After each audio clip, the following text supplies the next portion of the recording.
Welcome to Really Old Movies. I'm your host, Harrison Scullin, and today I'll be discussing Arsenic and Old Lace from 1944. Some essential movie details from the film's IMDb page.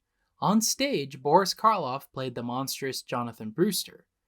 Raymond Massey, who played the character in the film, he's in eerie-looking makeup, resembled Karloff, which was a running gag throughout the film. Karloff eagerly wanted to do this film, but he was kept under contract by the Broadway play producers and wasn't allowed to do the picture, to his immense displeasure. Almost 2 decades later, he did get a chance in the TV version in 1962. Another detail, Cary Grant considered his acting in this film to be horribly over the top and often called it his least favorite of all his films. Alright, so now we'll get to my thoughts on the plot. I gave it a 5 out of 5. I thought it was fantastic. I loved how zany and over the top it was, and how it transcends genres. You know, it starts out as kind of a screwball comedy. That's even what the poster looks like, which I think is a little false advertising. I'll get into that a little bit later. And then it transitions to a horror film within a matter of just a couple of scenes.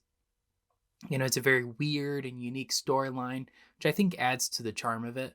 Because, you know, the two aunts, they're serial killers, but they're super nice and polite, and what they think they're doing is a good thing. They think what they're doing is a good thing. So I thought that was hilarious and really crazy and over the top. So yeah, I love the plot, and it's based off the stage play, so I still need to see that. I'm not sure if it's exactly the same, but whoever wrote it was really, really good at it, and really interesting and really strange storyline.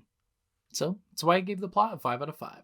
All right, in regards to the acting, I also gave that a 5 out of 5. I thought it was fantastic. I love Cary Grant. You know, he's one of my favorite actors of all time, and I think he's amazing in this, contrary to what he thinks. I think his over-the-topness is the best part of it. We see him deteriorate from this, you know, bachelor and whatnot, to then becoming a crazy kind of psychopath a little bit by the end of it, just because of how crazy his aunts are and all the other antics that happen with him. And so, yeah, he was fantastic. I also love Peter Lorre and Raymond Massey. I thought they were hilarious and fantastic. You know, they were scary and over the top, but also had some charm to them. And then the two aunts, they were delightfully cryptic and weird. It was hilarious, especially when we figure out that they're serial killers. It kind of blew my mind, and obviously Cary Grant's mind. He had that hilarious, like, you know, funny face looking at the camera. I thought that was amazing. So yeah, they were great. And Teddy Roosevelt, the guy who played the Teddy Roosevelt, was hilarious as well. I loved it. So all around, it was a great cast. There really wasn't any issues I had with it. All right, in regards to the directing, I also gave that a 5 out of 5. I thought Frank Capra was really, really good. He subverts our expectations with this film. This is my second time seeing it, but when I first saw it, I had no idea that it was based off a stage play. So it was really cool seeing how this is for sure structured like one. And I also love, you know, the scenes where he has montages, like at the beginning of the film. The overtop performances, the hilarious characters. Now, he didn't write any of it or create any of it. It's based off the stage play, but it has a little bit of his style to it. He can't really help himself. I call it Capra-esque, if you will. So, yeah, it was great all around. I loved his direction. All right, in regards to cinematography and special effects, I gave it a 4 out of 5. I thought it was good. And now I mentioned it's really cool that it's based off a stage play, but I think that kind of limits what you could do with the movie, because it's really all in the aunt's house. That's where majority of the film is. So that felt a little restraining. I mean, yeah, there's a couple scenes outside of it, but like 99% of the movie is inside that house. And that could get a little tiresome. I mean, a change of scenery is nice. So it did feel a little limited that way.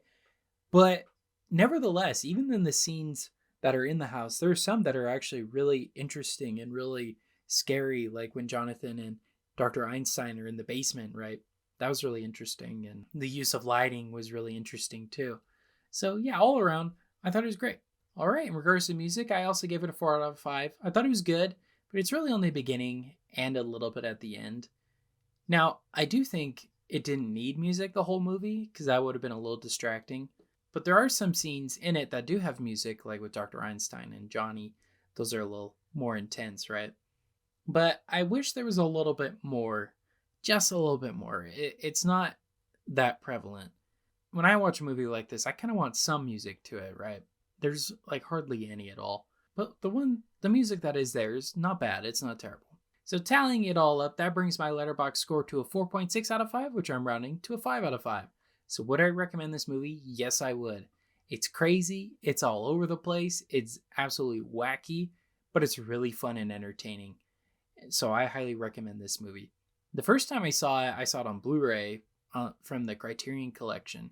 The second time, though, I saw it in a theater with some of my coworkers, and I actually really, really enjoyed it in the theater setting. Because I think that's what it's really good for, is a big screen, the audience and all of that. It feels like a stage play, so I think it's best viewed that way. All right, well, those are my thoughts on Arsenic and Old Lace from 1944. Thank you so much for listening to today's episode.